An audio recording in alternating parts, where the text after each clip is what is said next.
Yes, your boy Crypto Blood, and welcome to another double spending episode. Wow, this was one of the best Phil Kennedy sessions I've had on his channel. Maddie Greenspan, Ernie, and myself, of course, Phil, the host of the show. And you guys are really going to enjoy this one. We had a very, very good debate about Bitcoin, about Trump, about what's going on with this virus. I think you guys are really going to enjoy it. Make sure you chime in the comment section below and like, share, and subscribe. I'm out of here, people. Have a good Sunday. Holla! Like I told you before, you can't back and relax. It's Kennedy Financial.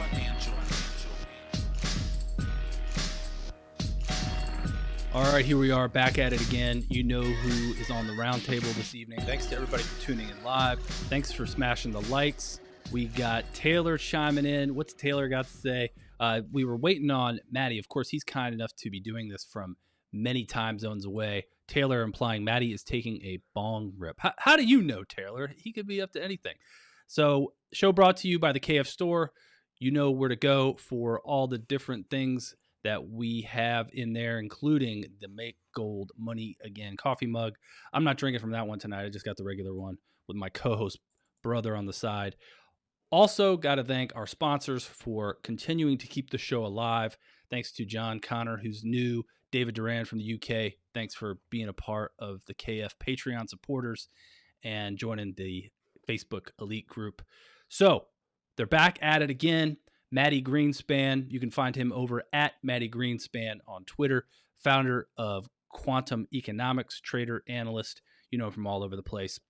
Also got Trader of Futures, Ernie Veritimos back with us at Trader of Futures, and of course, Crypto Blood CB. Thanks to these gentlemen for coming back on. All right, so we got to take it back a few months, which now seems like an eternity, Maddie. Seems like an eternity ago. 3 months. We were talking about a possible World War III being kicked off as a result of a general being basically executed over there in Iraq. This was a geopolitical event that was putting wind in the sails of the Bitcoin price. And that was your position. So here we are 3 months later. Where do things stand? What's your thesis?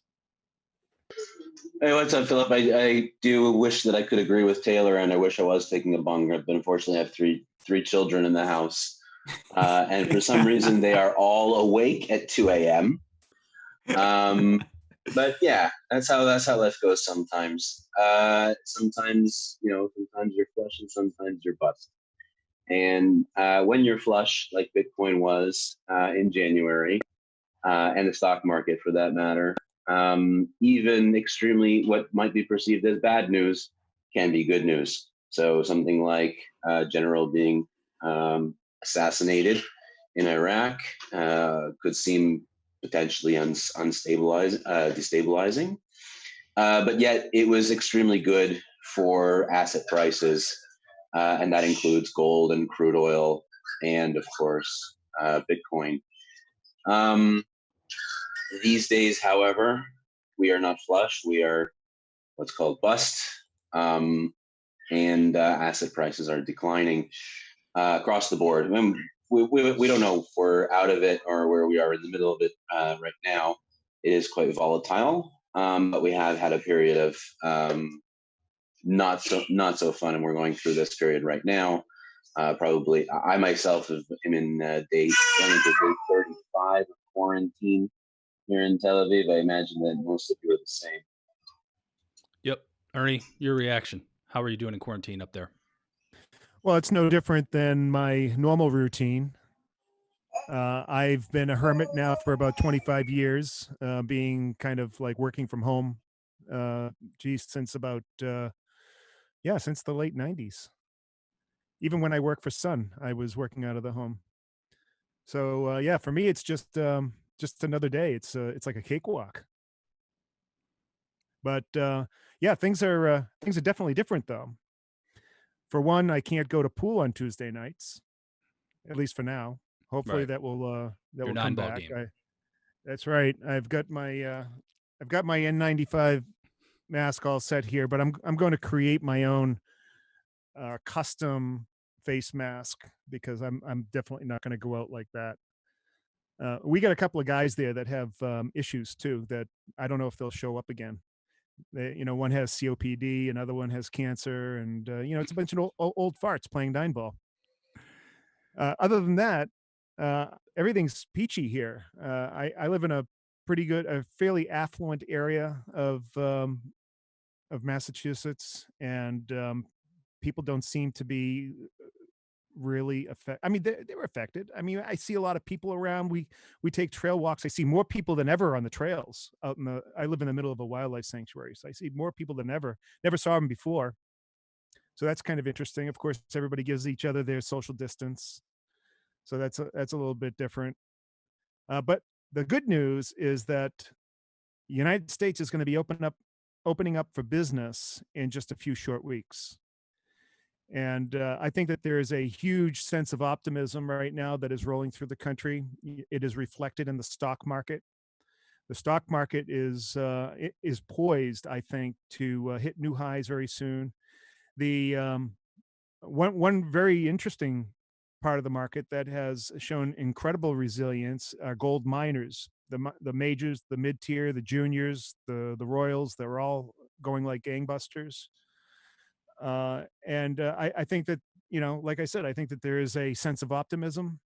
And I think we're also going to be rallying around or against this idea of globalism too. And that's another very, very positive thing in my view, where we're going to start reeling in a little bit of that globalism, mostly for self-preservation.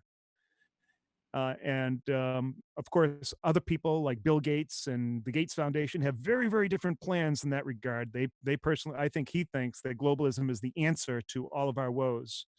But I think that here in the United States, there's a growing sentiment where it's exactly the opposite. Yeah, I'm getting that feeling too. CB, you came prepared. You've got your custom masks for Yeah, sale. I beat you to it, Ernie. No, but yeah, things are definitely different than when we all spoke a few months ago. That's crazy. Forgot that at that time frame when we talked, what was going on, and boy, I bet none of us thought we would be here. But it's interesting, man. It's a little scary.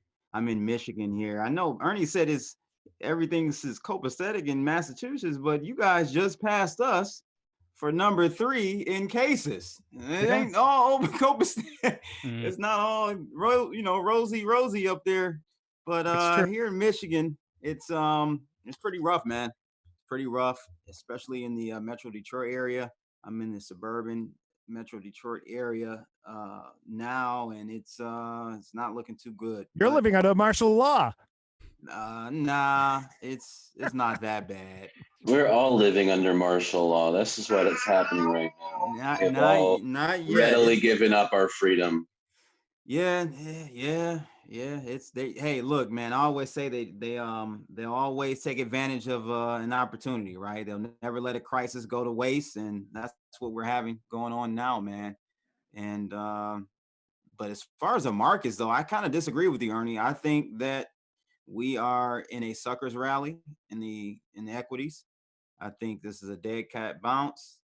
I think we're going to see as earnings season continues to roll out, and we see those numbers, the stock market is going to have to come back. If you look at it as far as earnings, we're actually higher than where we were, or I should say price per earnings. We're higher than where we were at the peak in February of this year. So I think we're still going to head lower, another 20 to 30% retracement, and then maybe we can put in some lows. So we'll see. Yeah, well, and certainly in real terms, right? Like the market nominally might go up further, but I can't go a single episode without bringing up the Dow Gold ratio. This is just zoomed into the last 5 years. But back under 13, we peaked less than 2 years ago at 22 ounces. Now we're down, what is that, a third? So under 14 ounces, just kind of as Ernie was alluding to there with some of the mining stocks and how they're potentially going to perform in this new economy that we've got. So any reaction to Ernie and CB's statements there, Maddie? Oh yeah, definitely. So I like that you guys have displayed both different sides of my psyche over the last week or two. Certainly, there is a growing sense of optimism, as Ernie says. But what I would like to add to that is that there is a very healthy helping hand from fiscal and monetary stimulus. The number that keeps coming up is 6 trillion, but it's a lot larger than that. It's actually extremely large. As far as I was able to calculate the national the national debt in the United States is growing at about $100 billion per day. It's a trillion every 10 days. Wow. The Fed balance sheet is already far surpassed the 2008 financial crisis, and that was at the time deemed unbelievable. And the economy is in just a terrible shape. I mean, we're at a point where unemployment figures that were announced today at 5 million. I don't believe them. I don't believe that that's actually how many people lost their job last week. I actually believe that that's just simply the capacity that the government can process unemployment claims. And we'll actually have no idea how many people are actually unemployed right now, because you call the unemployment line and you get a busy signal. So it's just a terrible situation. As Mr. Blood said, we're in earnings season right now. The earnings season has just begun, and this could be one of the worst earnings seasons of our lives. But I think the next earnings season is going to be even worse, because if you think about it, the earnings season that we're going through right now is reporting on January through March.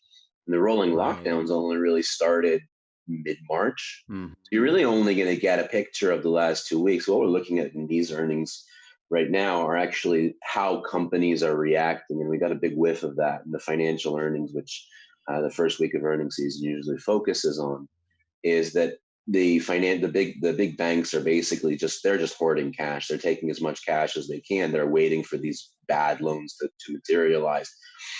It's estimated that about 30% of Americans are going to default on their mortgages within the first 3 months. And then let's not even talk about small businesses. So I could easily see a scenario where the lows of the stock market get tested again and even surpassed. But then again, with all of the money that's being poured into the market, I could also see a scenario where we're back at all-time highs within a few weeks. You get that FOMO, you get that help from the Fed, and that's history. I don't worry about the stock market. What I worry about is the monetary system. I worry about the trillions that they're pouring in, unintentionally debasing the U.S. dollar. And I think that that's a much more potentially dangerous scenario than having a stock market crash, is having a currency crash, because then everybody's affected. Ernie, you're nodding your head. What's your response? Oh, yeah, we'll let you take. Sorry. Well, so I agree with everything that you've said, except for the fact that fundamentally. What? You're not supposed to agree with me, Ernie. This is the end of the world. Seriously, we're done. When Ernie and Matt Well, you just listed all the factual information, and it's all true. I mean, it's even worse than. I mean, you missed a lot of the bad stuff. There's still lots of like the Philly Fed and the New York, the Empire State Manufacturing numbers, the retail numbers. Everything is just horrible. I mean, it's just unbelievable. But the funny thing is that the market never lies, ever. And when you think that it's wrong, refer back to that statement I just made. It never lies. The market is saying we're going up, and we're going up because. Never heard that statement before. I've never heard that saying, Ernie. The saying, I believe, as the saying goes, is the market can remain irrational longer than you can remain solvent. That's another saying. That is another. That's the one that I know. The market never lies. It's like but what I'm saying yes, is it that fucking does. the market price Numbers right now, lie, cameras lie, charts lie. Come on, guys. the market Ernie. price is the truth. All right, it is a forward-looking mechanism. And in a normal market, but we're just said we're printing. It doesn't matter about the fundamentals at all. It's all about sentiment. And let me tell you what the political sentiment is right now. It's extremely positive. The Democrats are just absolutely beside themselves. They don't know how they're going to take back power. There is really no way they're going to take back power. Not with Joe Biden in front. No, because, well, first of all, Joe has dementia. The fact that they're pushing forward a candidate with dementia is just unconscionable. Oh my God. 25 million minorities just received a big fat check signed by Donald Trump.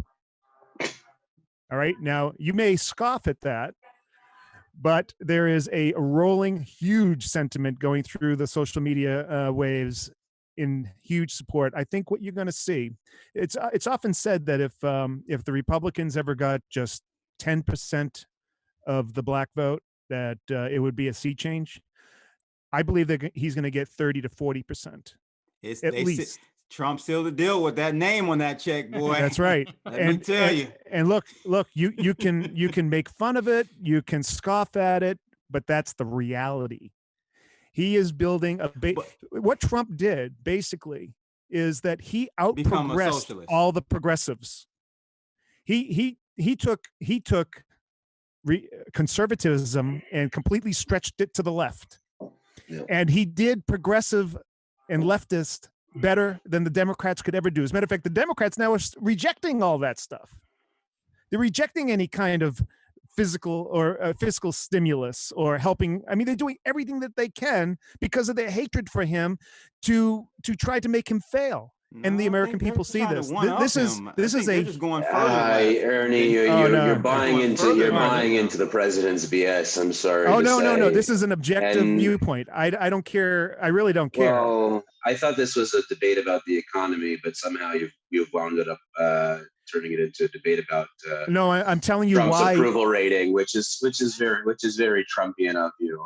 I'm telling you why it's going to be what it is. I happen to agree with you that he's going to win the election. However, he totally dropped the freaking ball on this virus. No, that's absolutely wrong. You guys absolutely over there wrong. on the U.S. No, listen, Maddie. You can't how put many it on his cases back in the at all. United States? Come on. How long did he completely ignore the threat?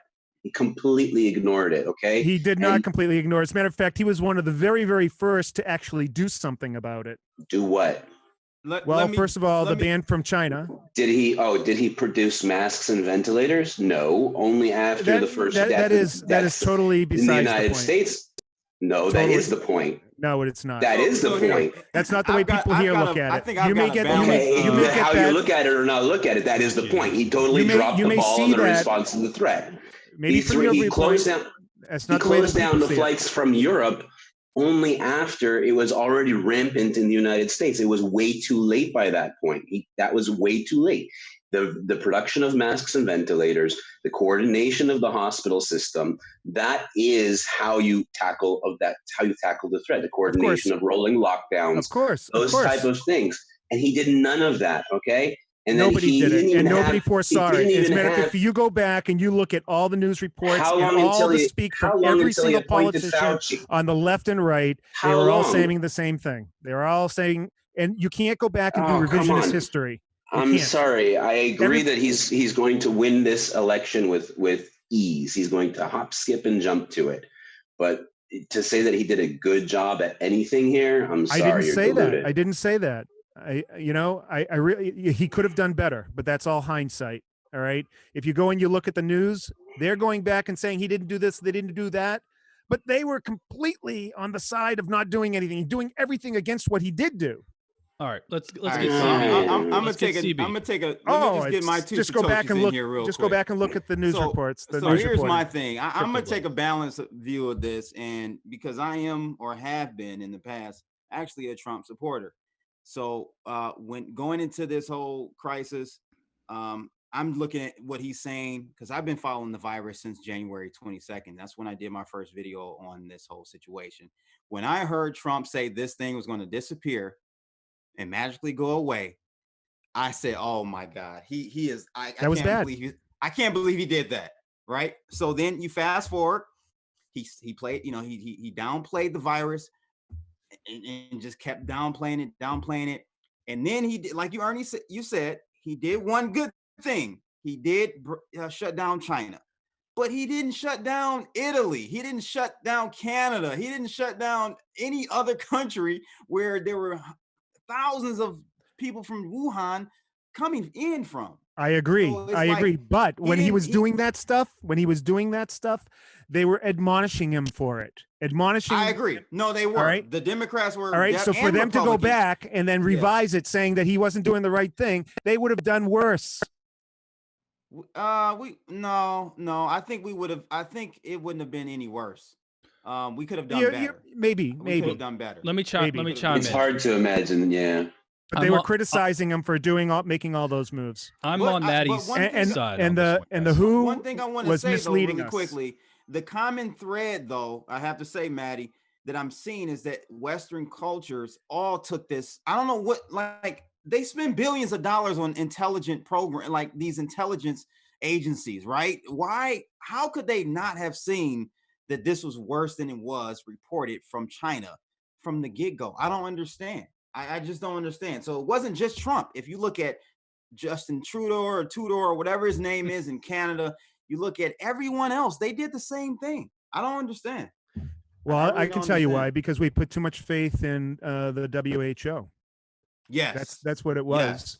Well, let me pull Maddie. Let me pull Maddie in here because I jumped on this pretty early, at least relatively speaking. I follow the Chris Martinsons out there. And I also had been seeing some things on Twitter. And I said, look, our government couldn't even keep Jeffrey Epstein alive. So why should anyone trust it? He's still alive, by the way. Yeah.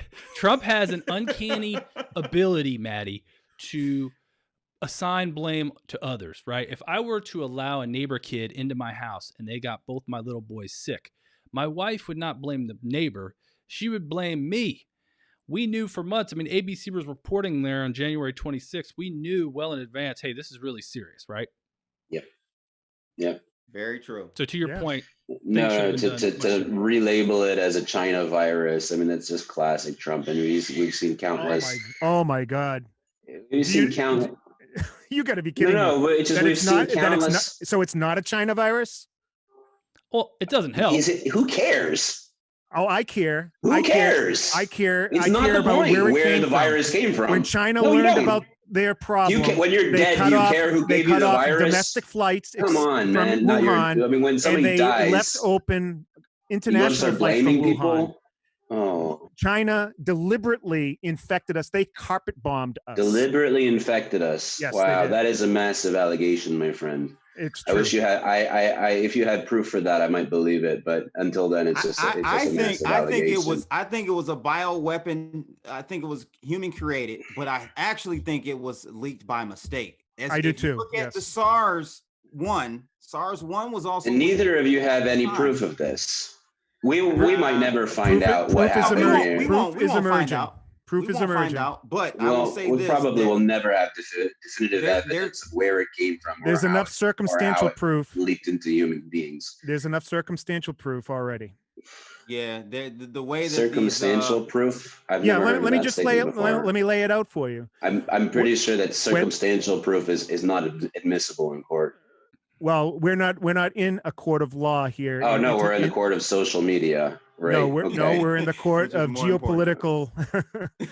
I have geopolitical. Okay, all right. Yes, that's not. When the virus emerged from Wuhan, the very first thing that the Chinese did was that they cut down domestic travel from Wuhan, but they left international travel open from Wuhan to the rest of the world. At that point, over 500,000 Chinese nationals made their way from Wuhan during this incident to the United States. There is nothing more to say than that.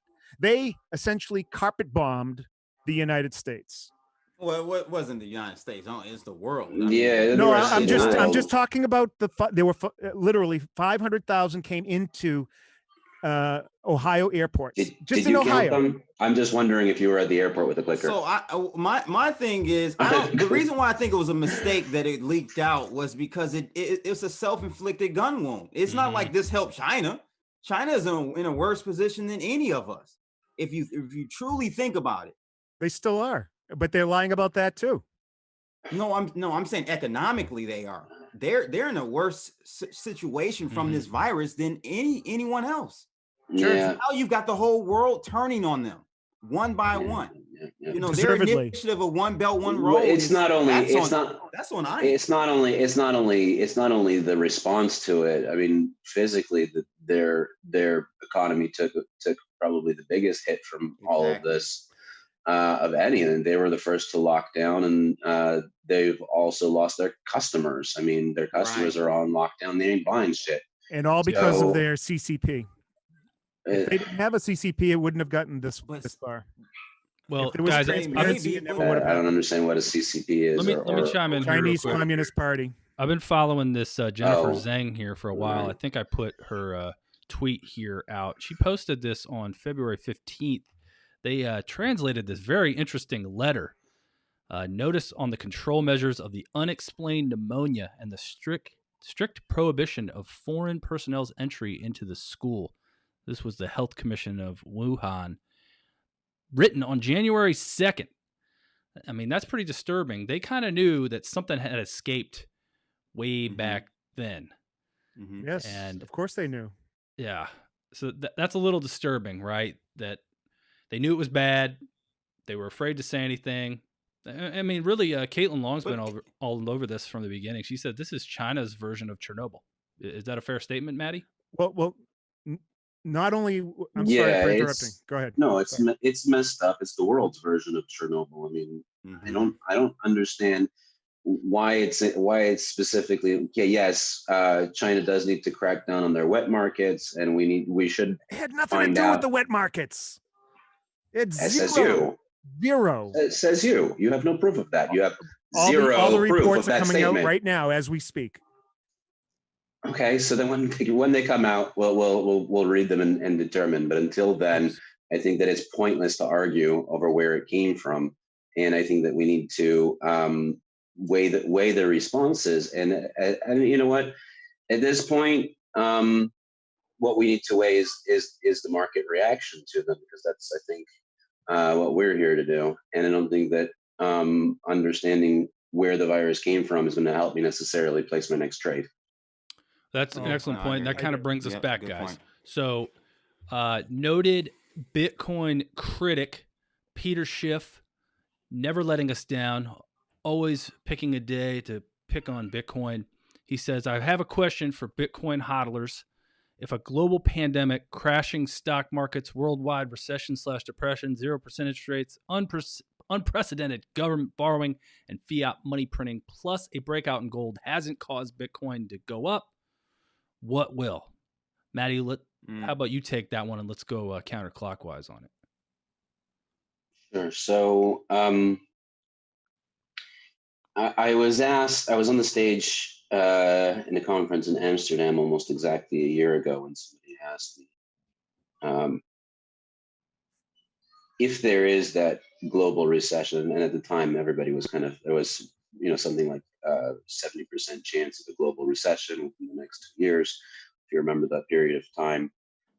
And somebody said to me, hey, so if there is a global recession, what happens to Bitcoin? And my immediate response was, it goes down. Simply because when the economy is in contraction, everything goes down.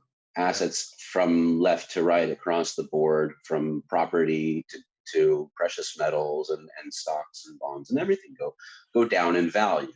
The economy has been going through this expansion, and now it goes through a contractionary period. So in that kind of period, asset prices go down. Bitcoin has a further headwind, where the fact that people and retail customers, citizens, have been using it as a store of value. So right now we're talking about unprecedented unemployment, I believe that some of those are going to be Bitcoin hodlers. What do you think they're going to do right now? They've got to make the decision: do I hodl my Bitcoin or do I put food on my table? What do you think they're going to choose? I know what I would choose every single time. So certainly, gold might have a few speculators coming in and say, okay, I think the gold is going to go up due to the uncertainty or due to the inflation. But I don't think that those speculators are necessarily playing with Bitcoin at the moment. I think people who are actually touching Bitcoin, they might need to withdraw a few in order to save their ass. That's how I see the market right now. However, everything that we've seen so far from a market perspective and from a reactionary perspective to COVID-19 is just the initial shock phase. Once we get out of the initial shock phase, we start to think about other types of trends that emerge. Now, due to the fact that the government has now implemented helicopter money, which could very easily turn into universal basic income, and they're pouring trillions into the economy, that is very likely to spark inflationary pressures. And in an inflationary environment, there's really only one thing that you want to do, which is turn towards hard money and hard assets, which does include property and gold and silver, precious metals, and Bitcoin. And I do believe that Bitcoin will emerge as one of the assets to be holding throughout that next period. But that next period is not now. It could last another decade for all we know. But I don't think it's going to come immediately. So I think that Bitcoin does have a potential to fall further, but I'm only accumulating at these levels. Ernie's reaction. So I look at Bitcoin as an asymmetrical bet, also as sort of a hobby or a toy that, sure, if it goes down, I'll buy some more. No skin off my back. And if it goes up, I can make some, but I'm certainly not going to put anything more than 0.02% of my net of my capital into it. The economy or the dollar or inflation, I don't see inflation coming anytime soon. If anything, I see deflation coming. Yeah. I see severe deflation coming, and no matter how much money that they throw into the market, that may help a little bit to stem off that deflation a bit. But the only thing that's going to really stem off deflation is for us to create inflation, and not through money, but through effort. We need. Why would you be concerned about deflation at this time? I'm just curious. It's almost like a death spiral. Until we get our economy moving, prices are going to continue to fall. It's as simple as that. All right. I agree. Yeah. And it's going to take, and we can't just kickstart it. It's not going to happen. There's 30 million people out of work. It's going to take some serious work. When you kill demand, it's a difference in supply being, murdered. But when you kill both of them, prices have to come down on everything. Right. And if there's a shortage of goods, right, and there's more money, then you have more money competing over less goods. I don't see how that can be deflationary. Because you're right. There's shortage on goods, but there's also a bigger shortage on demand. If everyone's at home and I don't care to buy a new shirt tomorrow or go to the movies or buy a new car, I'm not doing any of that. I'm just buying food, I'm buying bullets, I'm buying guns, and I'm sitting my ass at home. That's right. I don't know about you guys, but I haven't seen eggs in the supermarket in 2 weeks. If I would see some eggs on the shelf right now, I'd pay 5 or 10 times easily what they're. Now there can be inflation in certain sectors like food. That's a possibility where you have an outlier where food goes up, possibly. That's a necessity, right? But other than that, assets, I think in the short term, I don't know, Ernie, I think feels like the deflationary spiral may be longer. I'm not in that camp. I think it's a short-term thing, but I think real estate is going to go lower. I think stocks are eventually going to have to go lower. I think Bitcoin is going to go, all of it's going to go lower. To your point, Maddie, about. Do you think that demand on stocks has only gone up from what I've seen? property, I actually agree with you, and the reason for that being that office space is very suddenly no longer in. People are working from home, and companies love that. They're able to save money Right. on space. I think that especially commercial real estate can go down pretty quickly. But maybe people aren't buying some items, but I think that across the board, if we look at it,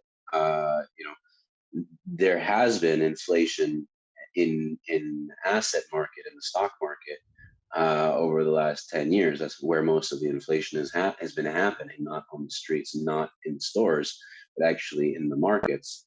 Now, with universal basic income around the corner, I find it hard to believe that people aren't going to be competing with that money over the same limited amount of goods, especially with Okay, the supply now shortage. you bring up a good point. That's absent UBI. If UBI is in the picture, we're going straight to inflation. I'm with you 100%. Yeah, UBI is only a temporary thing until we get people working. Mm, See, what we need to no, I don't do, think. durable goods, cars, houses, things like that, they're just not going to move anytime soon.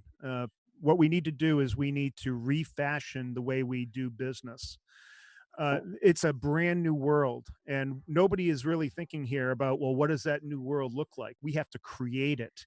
In the process of that creation is what's going to create inflation. And the only way to do that is to reel in our global supply chains, all right, and create new domestic localized chains, which are going to be less efficient, which will in itself create inflation.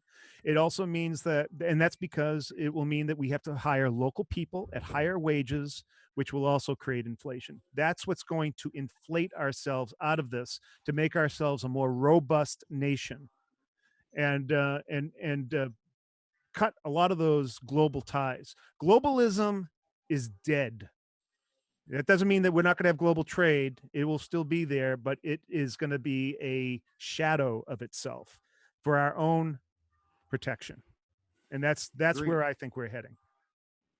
I don't think that that's necessarily a good thing, but I do believe that that's very likely what's going to happen next. That actually, the day that Donald Trump was elected, I wrote an article saying that we'd reached peak globalization, and I believe that since then globalization has been on a downturn, with the Brexit and with Trump. But COVID-19 completely kills it, and I think that globalism has been an incredible force of growth over the last century, and I think that it's a shame to see it being snuffed out. I don't understand. Maybe I'm not as smart as you.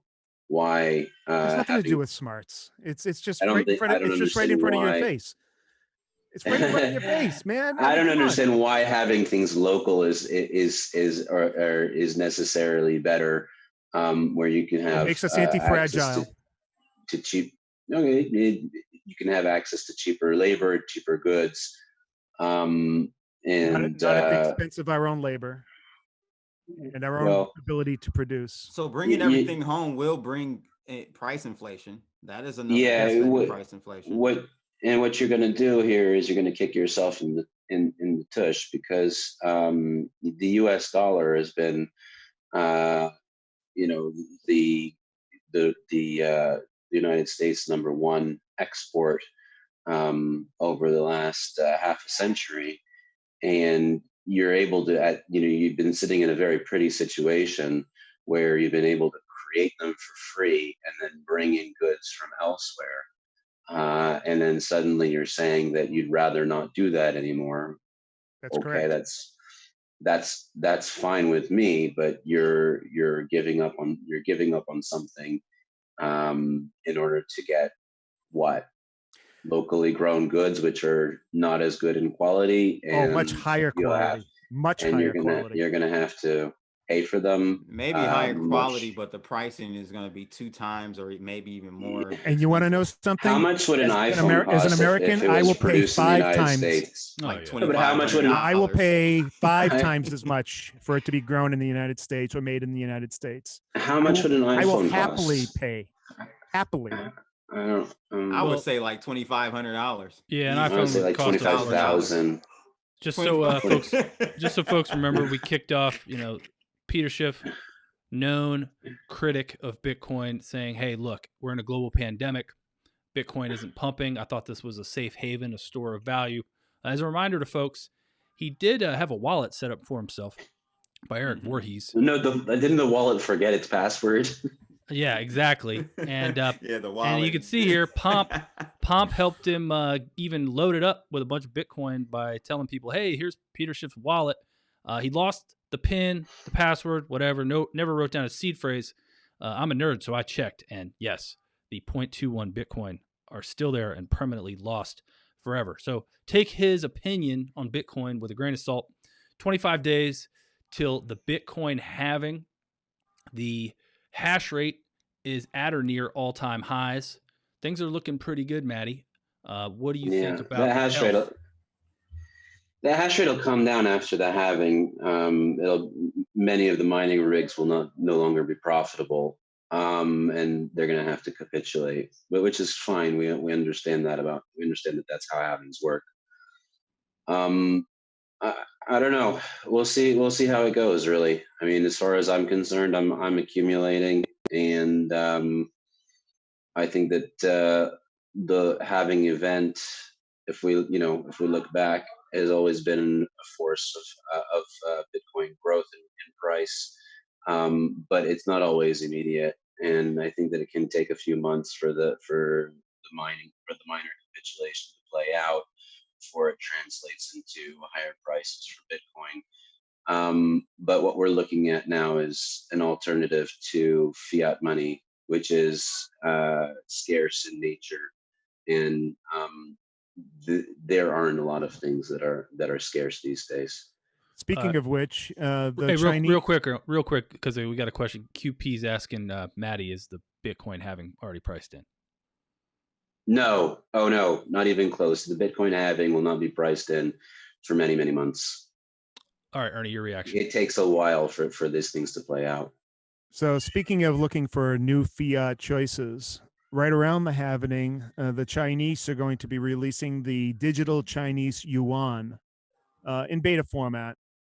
But I'm wondering how that will compete with Bitcoin, or if it will compete, or if it will be a factor. Totally different system, has no factor in my opinion. It competes with the U.S. dollar. What they're trying to do is they're trying to make an alternative to the U.S. dollar that'll make it easier for financial institutions to transact, to perform instant settlements, which the dollar it's a pain point for the dollar, and it costs financial institutions money every single day. So I believe that they are going to be able to at some point dig into the U.S.'s market share as far as that's concerned. But as Ernie's already pointed out, with Trump in the White House, it doesn't seem like that's the strategy anymore. So no, I think that may have been in their plans, or part of the purpose of the digital yuan. But quite frankly, I think the digital yuan was really meant for internal consumption. That's what that was my understanding. In order to keep total track and control of their citizenry. But because they're still going to have the renminbi, the fiat version for export, I think, from my understanding. Well, looking at China, their desire to dominate global trade certainly trumps their desire to keep track of their own citizens.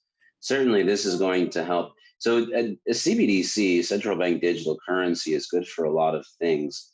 It will only help them keep track of their citizens slightly better than the previous version. What it will help them with a lot is understanding monetary forces, understanding inflation and money supply, and how stimulus affects the economy and where it goes, how money is being held and transacted with, and that's gonna you all of a sudden have big data on those type of things, and that has all kind of positive ramifications for the economy and the way to control the economy. So I think that it's going to be very good for them. But China's had a multi-decade, probably multi-century plan to be the next global reserve currency. I believe that this is part of that, way more than it is part of locking down their own citizens, because they've already got them locked down. There's a reason why that will never work, ever, and that is one principal reason is there is zero transparency, and they are liars. Nobody can trust them. Well, it's verifiable on a blockchain. Verifiable. That's Are we talking about the same thing? Transparency. Yeah, central bank digital currency, which is on the run on a blockchain. Yeah. I'm not so sure that their Chinese digital yuan is going to be as transparent as you think it is. Guys, I wanted to as far as the plans I've seen, we'll see how it plays out. I wanted to definitely get to halving. CB, was there any more you wanted to say about what you expect for the halving? I mean, it's in 25 days. No, yeah, I agree with Maddie. It's going to be a delayed effect. You're going to see the price probably move up a lot more after the halving. So it's a win. It's a win-win for Bitcoin hodlers. Go ahead, Ernie. Yeah, I am on the fence, and the reason why I'm on the fence is that it totally depends on new people coming into Bitcoin. If you don't have new, that's true. If new people coming into the network, it's not going anywhere. And I think right now people have no real desire to get into Bitcoin. There's really nothing in it for them. There will be, though. That's what I'm saying. Like, if we have the UBI scenario, people it's a lifeboat. Cash. It's a lifeboat. You're right. It's a lifeboat. Well, yeah. CB, you opened the door for me there. I know we're jumping all around, but I wanted to make sure we got into the halving discussion. We might not get together for another 3 or 6 months. A lot can change real fast. We already got $1,200 checks signed by the president. Ernie, CB, did you get your check yet? I have not gotten mine. Okay. No. So I don't know. Let me check. I don't even know anybody. I don't even know anybody who's gotten the check yet. But a lot of people have. This is apparently not enough. We got word yesterday that several congressmen have gotten together to propose the Emergency Money for the People Act, which would provide $2,000 monthly payments to Americans, $4,000 for married couples, and anybody over the age of 16 would be eligible. So if you had, say, 2 16-year-old kids, mom and dad, that'd be $8,000 coming into your house that you didn't have before. I think more people will be making more on UBI than they were potentially when they were working. Maddie, what's your reaction to this? Will this be approved? It's not just that, Philip. I mean, the entire $2 trillion sounds like a lot, but when you think about the fact that the government now needs to support everybody, all private citizens and businesses, it's nothing. It's a drop in the bucket. The Small Business Administration just this morning announced that they've run out of those new emergency funds, and they're tapping the government for more. So yeah, they're gonna have to inject a lot more before. What they're trying to do, to be clear, is to build a bridge, right, from when the COVID-19 started until we get through on the other side. Mm-hmm. And they're trying to build that bridge with money and actually hold up the entire economy with new money being created. Now, it really depends how long that bridge is, because we still don't know when the other side is going to be. It could be, what did Trump say today? 2 months? What was his estimate? I didn't listen to the speech as we were going in. When's he planning on opening the account? Well, they're planning on rolling out to various states starting as early as May 1st. Okay, as early as May 1st, blah, blah, blah. Great. If we are able to get that on track, fine. It might not be all that bad because you have that new money and that turns into debt, and we roll it out and pay it off over the next 200 years. Fine. The problem is when you start getting to 6 months, 7 months, 8 months. Some estimates from from doctors are 18 months. So you can't really support the entire economy for that long. It just boggles the brain how much new money needs to be created for that bridge to be sustained. So the shorter this is, I think the easier it's going to be for the economy to come up all right on the other end. But as we see, I mean, we need to have better treatment for COVID-19. We need to have some sort of a vaccine in place, and then mass distribution of that vaccine. And those are things that take a lot of time. So there's no friggin' way you're putting a vaccine in my veins. That's fine. You can take it, not take it. But you know what? The fact that it's out there and being mass distributed, there'll be enough people who would take it. Especially if it's made by China. Nobody's worried about Ernie. I mean, I'm worried about Ernie. I think that, I think that you're a great guy, and I think that you should stay with us for a very long time.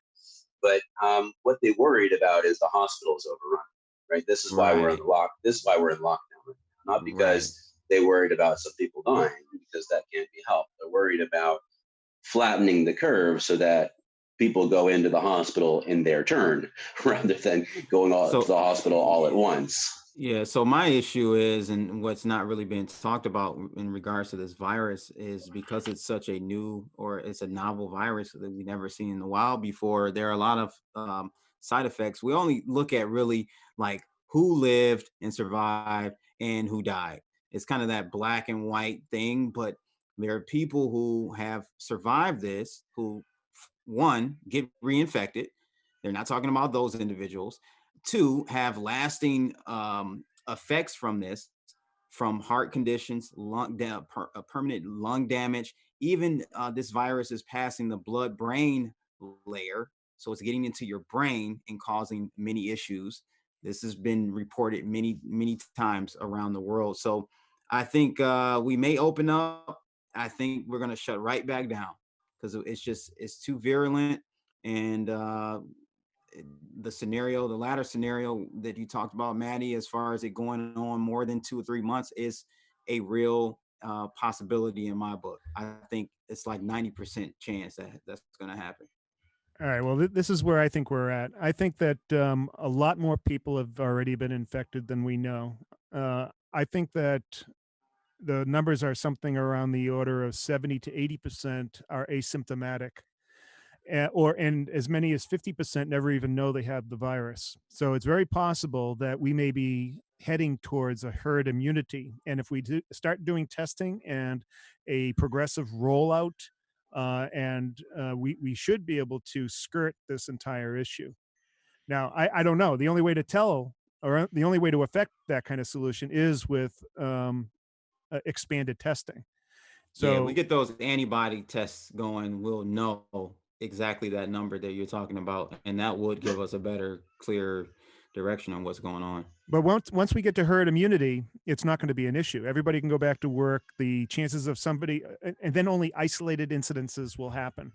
It won't be like a mass spread. But the question is, I mean, and as much as I like to play both sides over here, I'm not even sure that what we're doing right now is warranted. I mean, given the numbers that we're looking at, and sure we've managed to flatten the curve and all that, but what the number of people who've actually died and affected they're less than the people who are infected and die of the flu every year.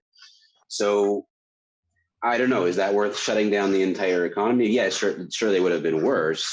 But of course, as I mentioned, if we go into this for 3 months, 4 months, 5 months, 6 months, then we put a lot more in jeopardy. I mean, hyperinflation kills. It kills a lot faster than any coronavirus. I'm pretty sure. I agree with that. All right, guys. Well, we probably need to wrap up because I promised it'd be an hour. This has been delightful as the last one was. I think we covered a lot of great topics. So let's go Yeah, around and absolutely. find out everybody's most important point, how they'd like to close, and where they would refer folks. Starting with you, Maddie. Yeah, so we just don't know. There's no sense in trying to play anything long term in these markets.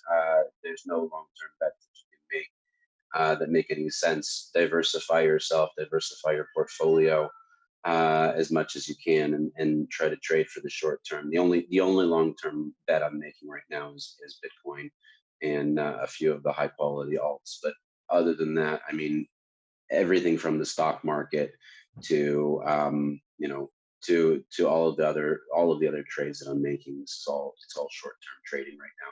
It's a lot of volatility, and there's a lot of opportunity in that volatility, and I'm quite enjoying it. Um, Definitely come and check out the website quantumeconomics.io. I'm sending out my trading thoughts on a daily basis. We can read, and people are really giving me some great feedback. They really want to understand more about what's happening in the economy these days, how the news is affecting things as well.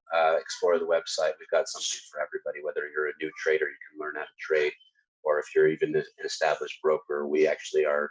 I have a team of 3 analysts who are producing amazing content, and we can help you out with content generation in financial markets. Yep, and one of them Thank was you very kind much enough for to come having on me, the show Philip. last time, Jason. Shout out to him. Yeah, definitely. All right, Ernie, what about you? What's your final word? Where else do you want to refer folks? So I'm very optimistic. I think that we're going to pull this together. We're going to have a successful rollout. People are going to go back to work. That optimism will continue to rise. We'll figure out a way to test more people. I would be long this market 100%.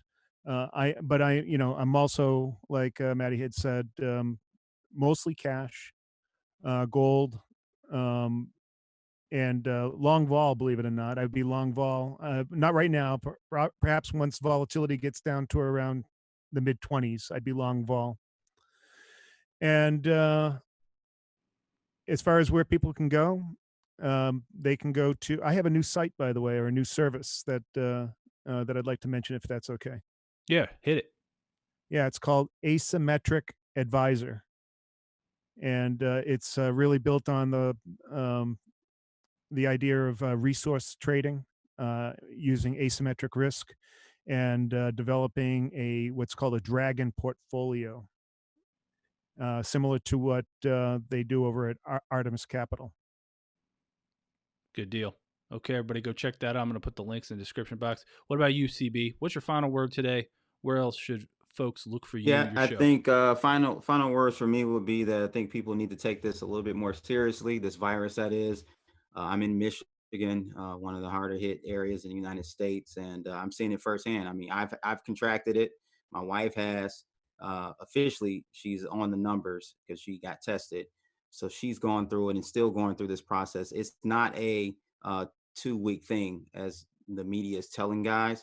I've had 7 or 8 family members go through it, and we've had a few people that we know who have passed from this. So I think people need to take it a little bit more seriously. It's like a 5 to 6 week process that you go through from the time you're first contracting or been in contact with the virus, and maybe another 2 or 3 weeks until you really start to see the symptoms, and then you go through like another week or 2 or to through the virus.